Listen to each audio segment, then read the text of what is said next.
nuit d'alerte et de réplique. Est-ce que nous sommes à un tournant? Est-ce que nous pouvons parler de guerre? Ah, il y a incontestablement, on n'est pas dans une opération militaire. C'est une vraie guerre qui a débuté, effectivement, avec l'opération israélienne considérée comme préventive par rapport au nucléaire iranien.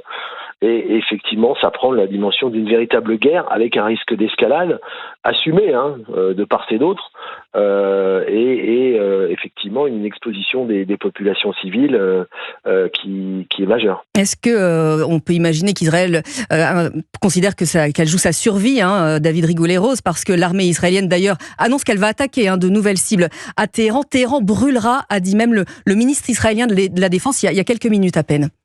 Oui, ce sont des déclarations lourdes de sens.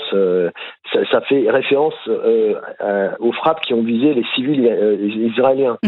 Parce que dans les opérations israélienne contre l'Iran, il y a l'objectif qui est aussi stratégique d'essayer de toucher le moins possible les civils, justement pour pas qu'il y ait une montée du sentiment anti-israélien dans la population israélienne iranienne dont on sait qu'elle est très largement défavorable au régime iranien.